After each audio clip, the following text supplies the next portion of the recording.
আগামীর বাংলাদেশ চালাবে রাজনীতিবিদরাই, মার্কিন বিনিয়োগকারীদের প্রধান উপদেষ্টা ডক্টর ইউনূসকে ইসলামাবাদ সফরের আমন্ত্রণ পাকিস্তান প্রধানমন্ত্রী শাহবাজের।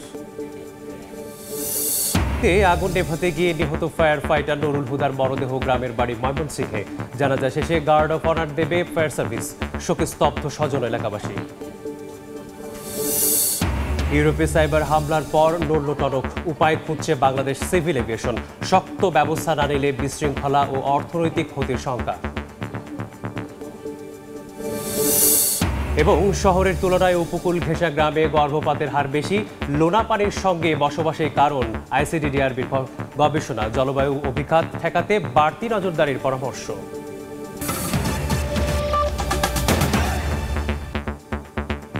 সময় সংবাদের সঙ্গে আছি আমি মেসবাহুল আলিফ। রাজনীতিবিদরাই আগামীর বাংলাদেশ চালাবে, যুক্তরাষ্ট্রের বিনিয়োগকারীদের জানালেন প্রধান উপদেষ্টা doctor Mohammad Yunus. US Bangladesh business council আয়োজিত অনুষ্ঠানে সফর সঙ্গী বিএনপি, জামায়াত ও এনসিপি নেতাদের পরিচয় করিয়ে দেন সরকার প্রধান। এছাড়া টেকসই উন্নয়ন লক্ষ্যমাত্রা অর্জনে $4 ট্রিলিয়ন ঘাটতি পূরণে বড় দেশগুলোকে আহ্বান জানান ডক্টর ইউনূস। নিউ ইয়র্ক থেকে Hasanuzzaman Shakir report. Advancing reform, resilience and growth শীর্ষক বৈঠকে প্রধান উপদেষ্টা doctor Mohammad Yunus. Bangladesh business council আয়োজিত এ বৈঠকে মার্কিন বিনিয়োগকারীদের সঙ্গে সফরসঙ্গী বিএনপি নেতা মির্জা ফখরুল ইসলাম আলমগীর ও হুমায়ুন কবির, জামাত নেতা সৈয়দ আব্দুল্লাহ মোহাম্মদ তাহের ও ডক্টর নাকিবুর রহমান এবং এনসিপির দুই নেতা আক্তার হোসেন ও ডাক্তার তাসনিম জারাকে পরিচয় করিয়ে দেন সরকার প্রধান। এ সময় বাংলাদেশে বিনিয়োগে প্রবাসী বাংলাদেশি ও বিদেশিদের প্রতি আহ্বান জানান ডক্টর ইউনূস। বাংলাদেশে ইউএস এর যে বিজনেসম্যান, যারা বড় বড় কোম্পানি, ইউএস এর যত বড় বড় কোম্পানি আছে, তাদের সাথে প্রফেসর ইউনূসের একটা বড় মিটিং হয়েছে। সেখানে উনি তাদের উদ্দেশ্যে বাংলাদেশে আরো ইনভেস্টমেন্ট করার আহ্বান জানিয়েছেন। এবং এই মিটিংটায় বাংলাদেশের থেকে যে 6 জন যে পলিটিক্যাল লিডার এসেছেন প্রফেসর ইউনূসের ইনভাইটেশনে, তারা 6 জনই উপস্থিত ছিলেন। সভায় উপস্থিত ছিলেন ঢাকায় যুক্তরাষ্ট্রের সাবেক রাষ্ট্রদূত, বর্তমানে তেল গ্যাস অনুসন্ধানে বহুজাতিক কোম্পানি এক্সিলারেট এনার্জির বাংলাদেশ প্রধান পিটার হাস এবং দক্ষিণ এশীয় বিষয়ক সাবেক মার্কিন সহকারী পররাষ্ট্রমন্ত্রী ও ইউএস ইন্টারন্যাশনাল ডেভেলপমেন্ট ফিনান্স কর্পোরেশনের ডেপুটি সিইও নিশা দেশাই বিশওয়াল সহ ব্যবসায়ী নেতারা। ফেব্রুয়ারির প্রথমার্ধের পরে যখন ডেমোক্রেটিক ট্রানজিশন হবে, তখন তো পলিটিক্যাল পার্টিগুলোই বাংলাদেশকে তারা গভর্ন করবেন। তো তাদের সাথে একটা এই বিজনেস কমিউনিটির, ইউএস এর বিজনেস কমিউনিটির যাতে আরো জানাশোনা হয়, সে বিষয়ে উনি আরো ইন্ট্রোডিউস করিয়ে দিয়েছেন। এর আগে জাতিসংঘ সাধারণ পরিষদে টেকসই উন্নয়ন নিয়ে প্রথম দ্বিবার্ষিক শীর্ষ সম্মেলনে যোগ দেন প্রধান উপদেষ্টা ডক্টর মোহাম্মদ ইউনূস। বলেন, বৈশ্বিক উন্নয়ন লক্ষ্যমাত্রার অর্থায়নের প্রতিশ্রুতি বাস্তবায়নে $4 ট্রিলিয়ন বিনিয়োগের ঘাটতি মেটাতে হবে। জলবায়ুর ক্ষতিকারক প্রভাব ও বিশ্বব্যাপী অর্থনৈতিক অস্থিরতার মধ্যেও বাংলাদেশ 13 লাখ রোহিঙ্গাকে আশ্রয় দিয়েছে উল্লেখ করে বিশ্ব নেতাদের পাশে থাকার আহ্বান জানান ডক্টর ইউনূস। পরে প্রাথমিক স্বাস্থ্যসেবা নিয়ে উচ্চ পর্যায়ের ওয়ার্কিং সেশনে অংশ নেন প্রধান উপদেষ্টা। এ সময় সরকার প্রধানের সফরসঙ্গী জাতীয় নাগরিক পার্টি এনসিপি নেতা ডাক্তার তাসনিম জারা বাংলাদেশের স্বাস্থ্য খাত নিয়ে কথা বলেন। প্রতিটি বৈঠকেই দেশের চলমান সংস্কার, বিচার ও জাতীয় নির্বাচনের প্রস্তুতি নিয়ে কথা বলেন ডক্টর মোহাম্মদ ইউনূস। বাংলাদেশের সরকার প্রধান হিসেবে শুধু নয়, বিশ্ব নেতা হিসেবে জাতিসংঘের উচ্চ পর্যায়ের বৈঠকগুলোতে গুরুত্ব পাচ্ছেন ডক্টর মোহাম্মদ ইউনূস। এসব বৈঠকে প্রধান উপদেষ্টা বিশ্বব্যাপী যুদ্ধবিগ্রহ ও সংঘাত বন্ধ ও শান্তি প্রতিষ্ঠার আহ্বান জানিয়েছেন। সেই সঙ্গে বৈশ্বিক সংকট মোকাবেলা করে বাংলাদেশ যে এগিয়ে যাচ্ছে বিশ্ব দরবারে, তা তুলে ধরেছেন প্রধান উপদেষ্টা। হাসানুজ্জামান সাকি, সময় সংবাদ, জাতিসংঘ সদর দপ্তর, নিউ ইয়র্ক। এর আগে জাতিসংঘ সাধারণ পরিষদের ফাঁকে দ্বিপাক্ষিক বৈঠকে প্রধান উপদেষ্টা ডক্টর মোহাম্মদ ইউনূসকে ইসলামাবাদ সফরের আমন্ত্রণ জানান পাকিস্তানের প্রধানমন্ত্রী শাহবাজ শরীফ। বৈঠকে বাংলাদেশ পাকিস্তান সম্পর্ক আরও এগিয়ে নেওয়ার প্রত্যয় ব্যক্ত করেন দুই সরকার প্রধান। এদিকে ডিসেম্বরে ঢাকায় আসছেন ইতালির প্রধানমন্ত্রী জর্জিয়া মেলোনি। হাসানুজ্জামান সাকির আরও একটি রিপোর্ট। প্রধান উপদেষ্টা ডক্টর মোহাম্মদ ইউনূস ও পাকিস্তানের প্রধানমন্ত্রী শাহবাজ শরীফের মধ্যে বহুল প্রত্যাশিত বৈঠক বুধবার সাধারণ পরিষদের ৮০তম অধিবেশনের ফাঁকে জাতিসংঘের সভাকক্ষে দুই নেতার মধ্যে এই বৈঠক হয়। বৈঠকে দুই দেশের স্বার্থ সংশ্লিষ্ট বিভিন্ন বিষয়ে তারা আলোচনা করেন। সম্প্রতি পাকিস্তানে বন্যায় নিহতদের জন্য শোক জানান প্রধান উপদেষ্টা। এ সময় ডক্টর ইউনূসকে পাকিস্তান সফরের আমন্ত্রণ জানান শাহবাজ শরীফ। শাহবাজ শরীফের তরফ মানে উনিও বরঞ্চ চিফ অ্যাডভাইজারকে ইনভাইট করেছেন যে পাকিস্তানকে ভিজিট করার। অত্যন্ত ফ্রুটফুল মিটিং এবং আমাদের যে পারস্পরিক যে আমাদের যে সম্পর্ক এটাকে নতুন মাত্রায় নতুন উচ্চতায় উত্তরণের আমরা বলবো যে উত্তরণ হয়েছে এই মিটিং গুলোর ফলে। এর আগে সকালে প্রধান উপদেষ্টা দিনের প্রথম দ্বিপাক্ষিক বৈঠক করেন ফিনল্যান্ডের প্রেসিডেন্ট আলেকজান্ডার স্টাবের সাথে। রোহিঙ্গা সংকট নিয়ে জাতিসংঘ আয়োজিত উচ্চ পর্যায়ের বৈঠকের কো হোস্ট দেশটির সরকার প্রধান এ সময় সম্পর্ক আরো জোরদারের কথা বলেন। এর পরপরই ইতালির প্রধানমন্ত্রী জর্জিয়া মেলোনির সাথে বৈঠকে বসেন ডক্টর মোহাম্মদ ইউনূস। ইতালির সাথে যেটা সেফ মাইগ্রেশন নিয়ে আলাপ হয়েছে এবং ইতালিয়ান প্রাইম মিনিস্টার কে যখন প্রফেসর ইউনূস বলেছেন যে ট্রেডের সম্পর্ক তার সাথে আরো বাড়ানোর জন্য, তখন উনি নিজের থেকেই প্রস্তাব দিয়েছেন ইতালি বাংলাদেশ বিজনেস ফোরাম করার জন্য। এছাড়াও দিনের শেষ ভাগে কসোভোর প্রেসিডেন্টের সাথেও বৈঠক করেছেন প্রফেসর ইউনূস। জাতিসংঘ সফরে এসে তৃতীয় দিনেও ব্যস্ত সময় অতিবাহিত করেছেন প্রধান উপদেষ্টা ডক্টর মোহাম্মদ ইউনূস। এদিন 10টিরও বেশি কর্মসূচিতে অংশ নেন সরকার প্রধান। 26 সেপ্টেম্বর সাধারণ পরিষদের ৮০তম অধিবেশনে বাংলায় ভাষণ দেবেন প্রফেসর মোহাম্মদ ইউনূস। হাসানুজ্জামান সাকি, সময় সংবাদ, জাতিসংঘ সদর দপ্তর, নিউ ইয়র্ক। টঙ্গীতে কেমিক্যাল গোডাউনের আগুন নেভাতে গিয়ে প্রাণ দেয়া ফায়ার ফাইটার নুরুল হুদার মরদেহ নেওয়া হয়েছে ময়মনসিংহের গফরগাঁওয়ে। এই মুহূর্তে সেখানে আছেন সহকর্মী ওবায়দুল হক। সরাসরি যাচ্ছি তার কাছে। ওবায়দুল, কিছুক্ষণ আগে বীর ফায়ার ফাইটার নুরুল হুদার যে গার্ড অফ অনার এর মাধ্যমে রাষ্ট্রীয় যে সম্মান সেটি জানানো হয়েছে এবং এই মুহূর্তে তার মরদেহ রাখা হয়েছে তার বাড়ির পাশে। এখানে জানাজা অনুষ্ঠিত হবে এবং এখানে যা তার আত্মীয় স্বজন, প্রতিবেশী এবং বিশেষ করে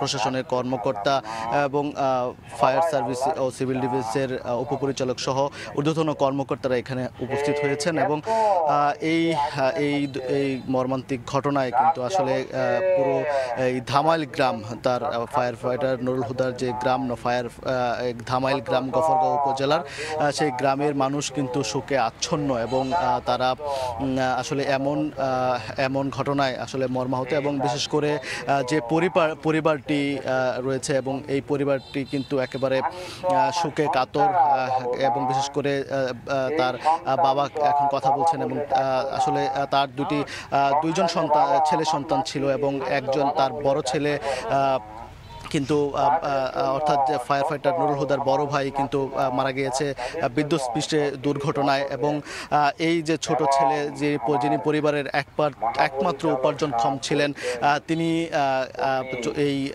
যে দুর্ঘটনা অর্থাৎ এই টঙ্গীতে যে বিস্ফোরণ, সেই আগুনের লেলিহান শিখায় আসলে তিনি জীবন বিলিয়ে দিচ্ছেন। অর্থাৎ এই কর্মদায়িত্ব পালন করতে গিয়ে তিনি জীবন উৎসর্গ করেছেন এবং এই আসলে বীর ফায়ার ফাইটারকে সম্মান জানাতে কিন্তু আজকে শত শত মানুষ তার গ্রামের বাড়িতে সকাল থেকেই ভিড় করেছেন এবং আত্মীয় স্বজনদের আহাজারিতে কিন্তু ভারী হয়েছে এই পরিবেশ এবং তারা বলছেন যে এই পরিবারটির যে অসহায় এই পরিবারটির দায়িত্ব যেন সরকার নেয় এবং প্রশাসনের পক্ষ থেকেও আশ্বাস দেওয়া হয়েছে তার পরিবারের এবং সন্তানদের দেখাশোনা এবং পড়াশোনার সব দায়িত্ব রাষ্ট্রের পক্ষ থেকে নেওয়া হবে এমন আশ্বস্ত দেওয়া হয়েছে। এখন জানাজা অনুষ্ঠিত হবে এবং জানাজা শেষে তাকে পারিবারিক কবরস্থানে তাকে দাফন করা হবে।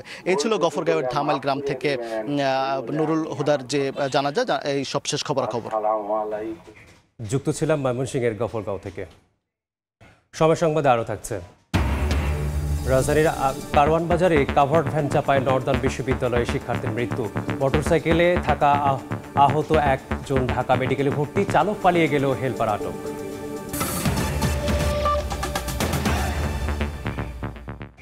যে কোনো সময়ে সাইবার হামলা হতে পারে দেশের বিমানবন্দরগুলোতে। গোয়েন্দাদের এমন তথ্য থাকলেও পুরনো প্রযুক্তিতেই চলছে সিভিল এভিয়েশন। ঝুঁকি মূল্যায়নে কনসালটেন্ট প্রতিষ্ঠান খুঁজছে বেবিচক। শক্ত ব্যবস্থা না নিলে ব্যাপক বিশৃঙ্খলা ও অর্থনৈতিক ক্ষতির শঙ্কা বিশেষজ্ঞদের। প্রতিনিয়ত প্রযুক্তি আধুনিকায়নের পরামর্শও দিচ্ছেন তারা। কাজল আব্দুল্লাহ রিপোর্ট। বিশ্ব এভিয়েশন খাতে অ্যালার্মিং হয়ে দাঁড়িয়েছে লন্ডনের হিথ্রো, ব্রাসেলস ও বার্লিন বিমানবন্দরে সাইবার হামলার ঘটনা। এতে নড়ে চড়ে বসেছে বাংলাদেশের বেসামরিক বিমান চলাচল কর্তৃপক্ষ বেবিচক। নিরাপত্তার শঙ্কা ইতিমধ্যে সব বিমানবন্দরে দেওয়া হয়েছে বিশেষ নির্দেশনা। এভিয়েশন গোয়েন্দাদের তথ্য নিয়ে সাইবার হামলা প্রতিরোধে ইতোমধ্যে বিভিন্ন পর্যায়ে বৈঠকও করেছে বেবিচক। বৈঠকে বিমানবন্দরের ডিজিটাল সিস্টেম, রাডার এবং যোগাযোগের নেটওয়ার্কগুলো নিয়মিত নিরীক্ষণ ও তথ্য প্রেরণ করতে বলা হয়েছে, যাতে করে অস্বাভাবিক কার্যকলাপ দেখা মাত্রই দ্রুত ব্যবস্থা নেওয়া যায়। সংশ্লিষ্টরা বলছেন, উন্নত বিশ্ব যেখানে সাইবার হামলা ঠেকাতে ব্যর্থ হচ্ছে, সেখানে বেশি ক্ষতিগ্রস্ত হবে বাংলাদেশ। দুর্ঘটনা একবার ঘটে গেলে তার যে এফেক্টটা হবে সেটা কিন্তু সামলানোর মতো ক্ষমতা আমাদের নেই। সাইবার অ্যাটাকটা সাধারণত হয়ে থাকে ডিপার্চার কন্ট্রোল সিস্টেমের উপর, ডিসিএস এর উপরে। বিভিন্ন এয়ারপোর্টের বিভিন্ন এয়ারলাইনের সংযোগ থাকে, সেই সংযোগগুলো নষ্ট হয়ে যাবে। দেশের সব বিমানবন্দরে সাইবার হামলার আশঙ্কা করছেন গোয়েন্দারা। এমন অবস্থার মধ্যেই ঝুঁকির বিষয়টি স্বীকার করে বেবিচক জানিয়েছে, সাইবার হামলার হুমকি রয়েছে। পুরনো টেকনোলজির অনেক সফটওয়্যার আপগ্রেড করা ও নিরাপত্তা ঝুঁকির মূল্যায়ন এবং করণীয় নির্ধারণে অভিজ্ঞ কনসাল্টিং ফার্ম নিযুক্ত করার সিদ্ধান্ত হয়েছে। আমাদের সাইবার ক্যাপাবিলিটিটা আছে, কিন্তু পর্যাপ্ত না। সাইবার যে ইস্যুটা আছে এটা আমরা ইমপ্রুভ করছি। একটা এক্সপার্ট কোম্পানি বা একটা এজেন্সি, গভর্নমেন্ট অর প্রাইভেট যেটাই হোক, একটা দিয়ে আমরা একটা রিভিউ করবো প্রেজেন্ট চ্যালেঞ্জগুলো কি, অথবা এই চ্যালেঞ্জগুলোকে অ্যাড্রেস করার জন্য আমাদের কাউন্টার মেকানিজমটা কি হবে। এটা যদি আমরা সিকিউরিটি এক্সপার্ট দিয়ে পাই, তাহলে জিনিসটা আরো স্ট্রং হবে। নিরাপত্তা নিশ্চিত করতে না পারলে প্রতিদিন প্রায় 1.5 শতাধিক ফ্লাইট শিডিউল বিপর্যয়, 50,000 যাত্রী সহ অন্যান্য তথ্যে বিভ্রাট সৃষ্টি করবে হ্যাকাররা। যদিও বিশেষজ্ঞরা মনে করেন, বেবিচকের পুরো সিস্টেম অটোমেশন না হওয়ায় খুব বেশি প্রভাব ফেলতে পারবে না হ্যাকার চক্র। আমাদের সিভিল এভিয়েশন সেই লেভেলের কিন্তু অটোমেটেড না।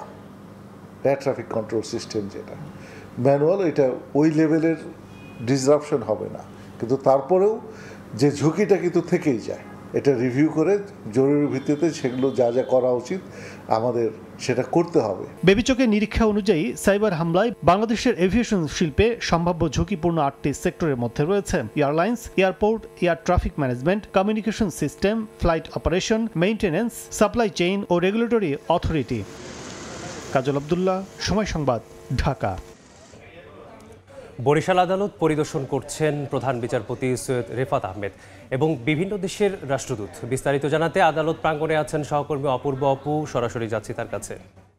অপু, প্রধান বিচারপতি রেফাত আহমেদের নেতৃত্বে বরিশালের আদালত প্রাঙ্গণে এই মুহূর্তে বিভিন্ন দেশের রাষ্ট্রদূতরা পরিদর্শন করছেন। প্রধান বিচারপতি তিনি গতকালকে এসেছেন, বরিশালে এসে পৌঁছেছেন এবং রাষ্ট্রদূতরা, বিভিন্ন দেশের রাষ্ট্রদূতরাও বরিশালে 2 দিন ব্যাপী তারা বিভিন্ন স্থাপনা, বিভিন্ন কর্মকর্তা, সরকারি বেসরকারি বিভিন্ন কর্মকর্তা এবং তাদের উন্নয়ন প্রকল্প পরিদর্শন করছেন। তারই অংশ হিসেবে আজকেও গতকালকে নির্বাচন কর্মকর্তাদের সাথে কথা বলেছিলেন, বরিশালের আঞ্চলিক নির্বাচন কর্মকর্তাদের সাথে কথা বলেছেন বরিশাল বিভাগের 6 জেলার, এবং আজকে কিছুক্ষণ আগে বরিশালের আদালত প্রাঙ্গণে এসে তারা এই আদালত চত্বর পরিদর্শন করেছে। ঠিক এই মুহূর্তে আমরা ছবিতে দেখতে পাচ্ছি প্রধান বিচারপতি তিনি এগিয়ে আসেন। প্রধান বিচারপতির সাথে সাথে এখানে আমরা যতটুকু জেনেছি 6টি দেশের রাষ্ট্রদূতরা এখানে আজকের এই সফরে রয়েছেন। গতকালকে 4টি দেশের রাষ্ট্রদূত, ইউরোপীয় ইউনিয়ন সহ 4টি দেশের রাষ্ট্রদূত আঞ্চলিক নির্বাচন কর্মকর্তাদের সাথে তারা বৈঠক করেছিলেন।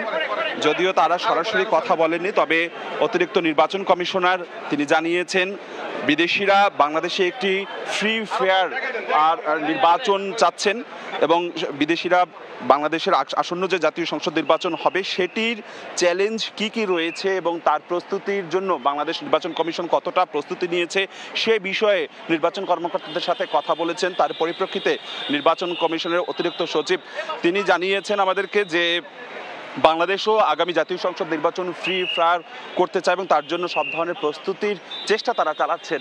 সেই সাথে সাথে আজকে আমরা দেখছি যে আজকে সকালে অর্থাৎ সকাল 10টার দিকে বরিশালের আদালতে বিভিন্ন দেশের রাষ্ট্রদূতরা এসেছেন। প্রধান বিচারপতি রিফাত আহমেদ তিনি এই মাঠ পর্যায়ের আদালতের বিচার প্রক্রিয়া কীরকম, কোন প্রক্রিয়া হয় বা কিভাবে হচ্ছে, এখানকার আইনজীবীরা আমাদের কাছে, সরকারি পিপিরা আমাদের কাছে যেটি জানিয়েছেন যে এই মুহূর্তে পরিদর্শন কার্যক্রমটি চলছে। তারা বিভিন্ন আদালতের জেলা লিগাল এইডে তারা এসেছেন, বিভিন্ন আদালত চত্বরে গিয়ে সাধারণ মানুষ কিভাবে বিচার প্রক্রিয়া হয়, তারা বিচার প্রার্থীদেরকে তাদের সুবিধা কতটা নিশ্চিত করা হয় সেই জায়গাগুলো কিন্তু দেখা হচ্ছে। ঠিক এই মুহূর্তে পরিদর্শন কার্যক্রমটি বরিশাল আদালত চত্বরে চলছে। আমরা হয়তোবা তাদের আজকে আরও বেশ কিছু প্রোগ্রাম রয়েছে, আমরা হয়তোবা পরবর্তী বুলেটিনে আরও বিস্তারিত খবর জানাতে পারবো। বরিশাল আদালত চত্বর থেকে আমার কাছে সবশেষ এতটুকুই খবর ছিল। বরিশালের যুক্ত ছিলাম, দেখছেন সময় সংবাদ, সঙ্গেই থাকুন। কাভার্ড ভ্যানের চাপায় নর্দার্ন বিশ্ববিদ্যালয়ের আইন বিভাগের শিক্ষার্থী লুৎফুর রহমান রায়ানের মৃত্যু হয়েছে। এই ঘটনায় কাভার্ড ভ্যানের হেলপারকে আটক করেছে তেজগাঁও থানা পুলিশ। বুধবার দিবাগত রাত 12টার দিকে কারওয়ান বাজারে এই দুর্ঘটনা ঘটে। এই ঘটনায় মোটরসাইকেলে থাকা সজীব নামে আরেকজন গুরুতর আহত হয়ে ঢাকা মেডিকেল কলেজ হাসপাতালে ভর্তি আছেন। প্রত্যক্ষদর্শীরা জানান, মোটরসাইকেল নিয়ে ফার্ম গেটের দিকে যাচ্ছিলেন রায়ান ও তার বন্ধু। পেছন থেকে কাভার্ড ভ্যান ধাক্কা দিলে ট্রাকের নিচে চাপা পড়ে ঘটনাস্থলে মারা যান রায়ান। কাভার্ড ভ্যান নিয়ে চালক পালিয়ে গেলেও হেলপারকে আটক করেছে পুলিশ।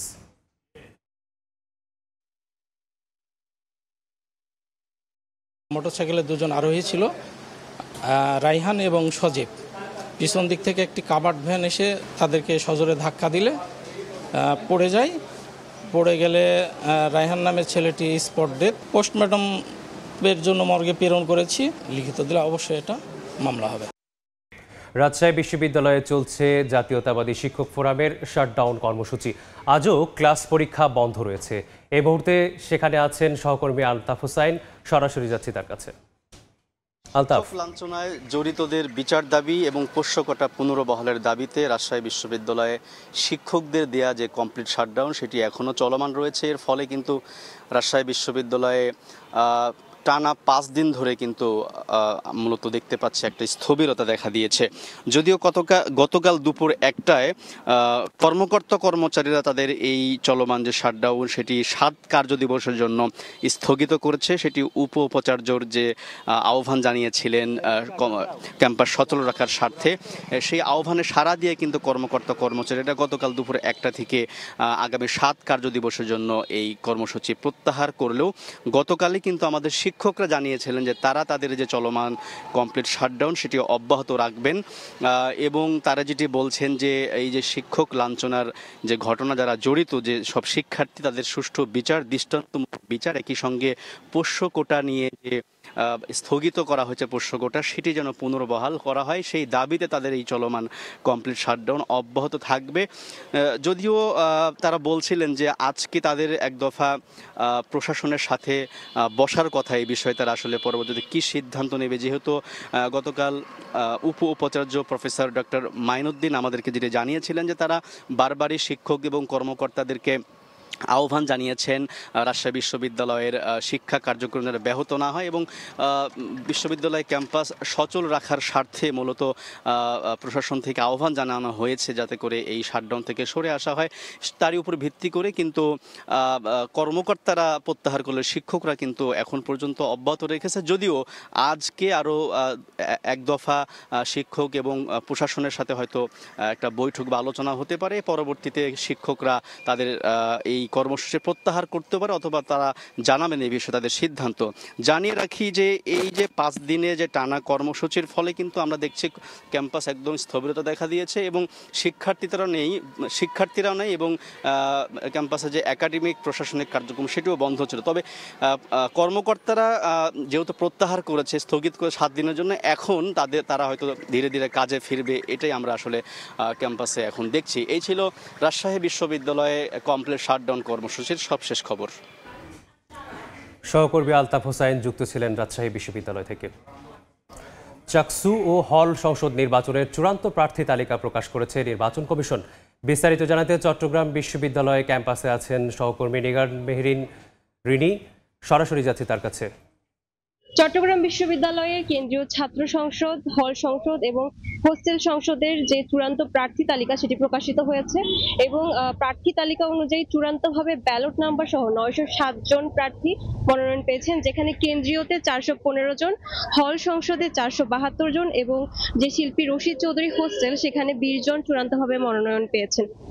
এর আগে গত বৃহস্পতিবার যে মনোনয়নপত্র জমাদান কার্যক্রম সেখানে 931 জন প্রার্থী মনোনয়নপত্র জমা দিয়েছেন এবং 22 সেপ্টেম্বর প্রকাশিত হয়েছিল প্রাথমিক প্রার্থী তালিকা। সেখানে 912 জন প্রার্থী প্রাথমিকভাবে মনোনীত হয়েছেন এবং 19 জন কিছু ছোটখাটো ভুলের জন্য মনোনয়ন থেকে বাদ যান এবং তারা পরবর্তীতে আত্মপক্ষ সমর্থনের সুযোগ পায় এবং 4 জন পরবর্তীতে চূড়ান্তভাবে এই মনোনয়ন থেকে বাদ যান। এবং গত 2 দিন অর্থাৎ মঙ্গলবার এবং বুধবার প্রার্থিতা প্রত্যাহারের সুযোগ ছিল, সেখানে নতুন করে আরো 20 জন প্রার্থী মনোনয়নপত্র প্রত্যাহার করেন। তার মধ্যে 11 জন কেন্দ্রীয়তে এবং 9 জন হল সংসদে তারা নিজেদের যে প্রার্থিতা সেটি বাতিল করেন। সর্বমোট 24 জন প্রার্থী তাদের যে চূড়ান্ত প্রার্থী তালিকা সেখান থেকে বাদ পড়েন এবং আগামীকাল থেকে আসলে যারা প্রার্থী হিসেবে মনোনয়ন পেয়েছেন তারা আচরণবিধি মেনে যে প্রচারণার কাজ সেটি শুরু করতে পারবেন। পরিবর্তিত তারিখ অনুযায়ী আগামী 15ই অক্টোবর শুরু হতে যাচ্ছে চাকসু নির্বাচন এবং সেই নির্বাচনকে কেন্দ্র করে নির্বাচনের দিন এবং পরদিন যে বিশ্ববিদ্যালয়ের পরীক্ষা কার্যক্রম সেটি বন্ধ থাকবে। এর আগে 12ই অক্টোবর যদিও চাকসু নির্বাচন হওয়ার কথা ছিল, কিন্তু আগামীকাল থেকে শুরু হবে চট্টগ্রাম বিশ্ববিদ্যালয়ের যে দুর্গাপূজার ছুটি, সেই ছুটি অনুযায়ী শিক্ষার্থীরা বাড়ি চলে যাবেন এবং প্রার্থীরা বলছেন যে তারা যে প্রচারণা সেটি যথাযথ সুযোগ তারা পাবেন না। সেই জন্যই আবেদনের প্রেক্ষিতে তারা এই যে তারিখটি নির্বাচনের তারিখ সেটি পেছানোর আবেদন করেন এবং সেই অনুযায়ী তারিখ পেছানো হয়। চট্টগ্রাম বিশ্ববিদ্যালয় থেকে এই ছিল আমার কাছে সর্বশেষ। যুক্ত ছিলাম চট্টগ্রাম বিশ্ববিদ্যালয় থেকে। দেখছেন সময় সংবাদ, সঙ্গেই থাকুন। সাভারের আশুলিয়ায় নাসা গ্রুপের 16টি কারখানা বন্ধ ঘোষণার দ্বিতীয় দিনে শ্রমিক অসন্তোষের জেরে আইন শৃঙ্খলা বাহিনীর অতিরিক্ত সদস্য মোতায়েন করা হয়েছে।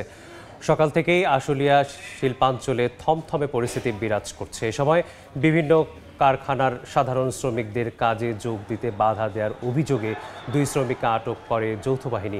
এ সময় বাধা প্রদানকারী শ্রমিকদেরকে বুঝিয়ে বিভিন্ন রাস্তা ও গলি থেকে সরিয়ে দেয় আইন শৃঙ্খলা বাহিনী। বর্তমানে আশুলিয়া শিল্পাঞ্চলে থমথমে অবস্থা বিরাজ করছে।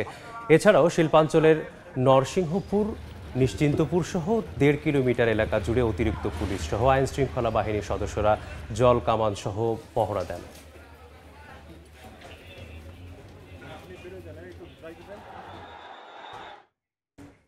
বঙ্গোপসাগর ঘেঁষা গ্রামগুলোতে গর্ভপাতের হার তুলনামূলক বেশি, এমন তথ্য উঠে এসেছে আইসিডিডিআরবির গবেষণায়। গবেষকের দাবি, লোনা পানির সঙ্গে বসবাসই এই মৃত্যু হারের মূল কারণ।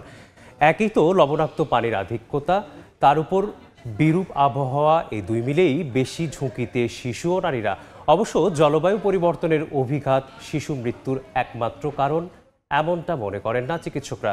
চকরিয়া উপজেলা ঘুরে আয়েশা সিদ্দিকা সামিয়ার রিপোর্ট, ক্যামেরায় ছিলেন খলিলুর রহমান।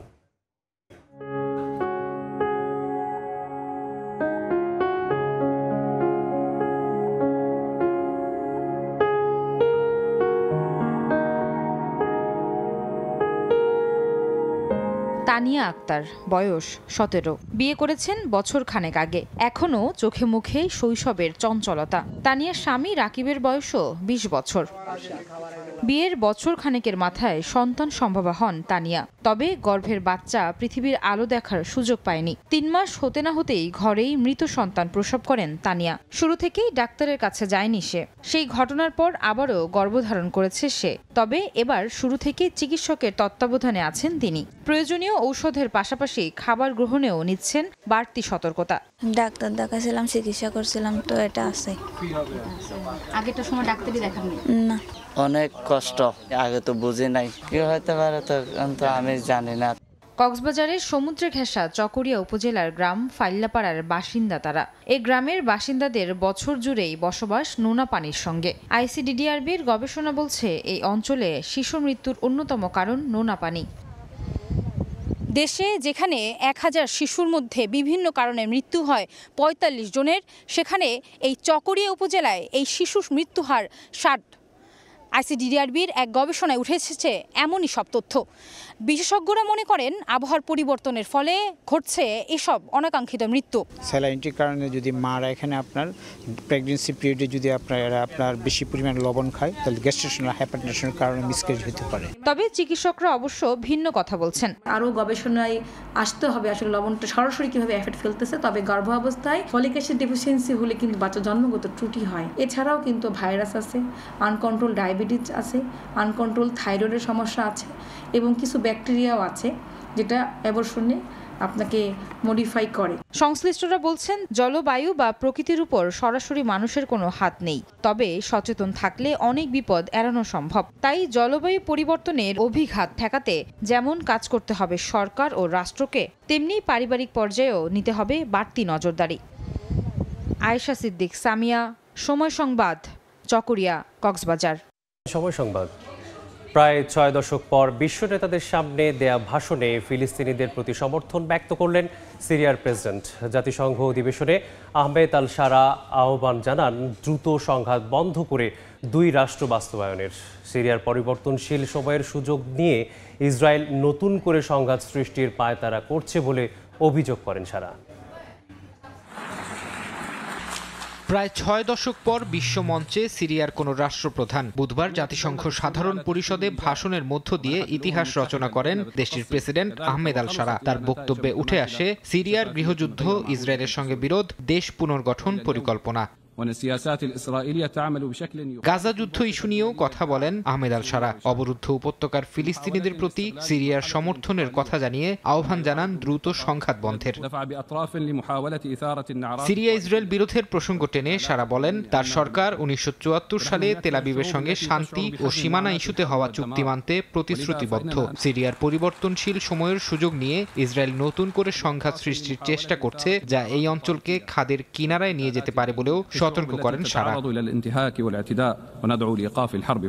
জাতিসংঘ সাধারণ সভায় গাজায় চলমান হত্যাযজ্ঞ বন্ধের আহ্বান জানান স্পেনের রাজা ফেলিপে। ইসরায়েলি হামলায় হাসপাতাল, স্কুল ও আশ্রয় কেন্দ্র ক্ষতিগ্রস্ত হওয়ায় দুঃখ প্রকাশ করেন তিনি। বলেন এগুলো মানবিক বিবেকের বিরুদ্ধে এবং আন্তর্জাতিক সম্প্রদায়কে লজ্জিত করে। তিনি দ্রুত 2 রাষ্ট্র সমাধান, ন্যায্য ও স্থায়ী আঞ্চলিক শান্তির জন্য আন্তর্জাতিক সম্প্রদায়ের দায়িত্বশীলতার উপর গুরুত্ব দেন।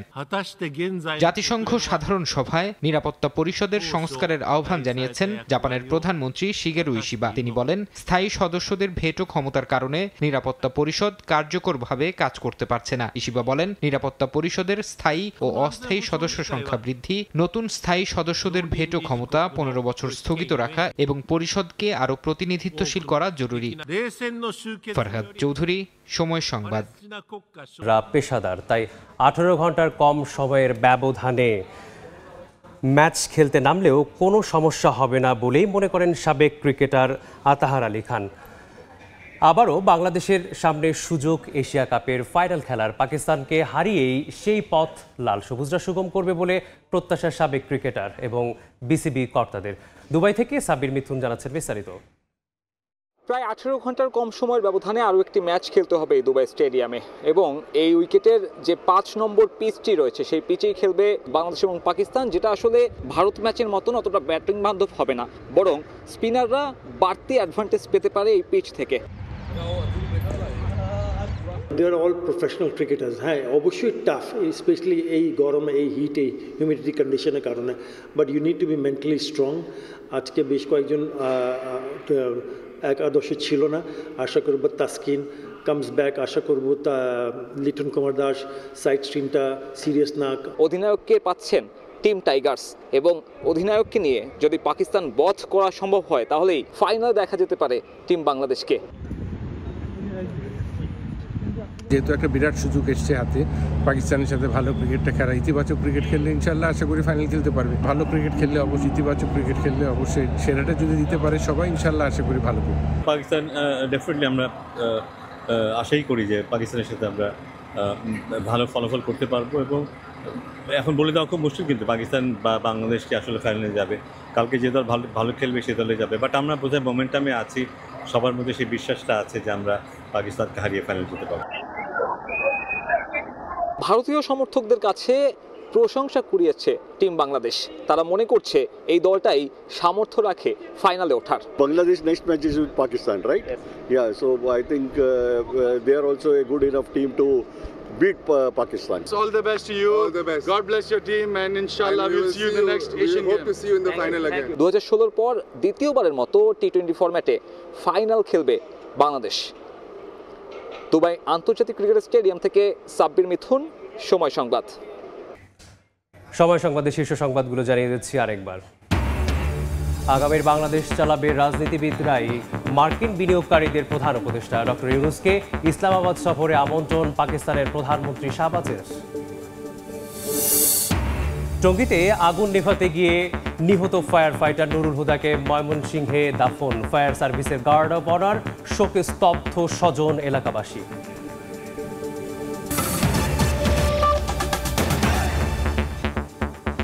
এই ছিল সময় সংবাদে। এই সময়ের বাণিজ্যের সঙ্গে থাকবেন কাজল আব্দুল্লাহ। ধন্যবাদ। এই সময় বাণিজ্য নিয়ে ফিরছি কিছুক্ষণ পরে, সঙ্গে থাকুন সময়ের।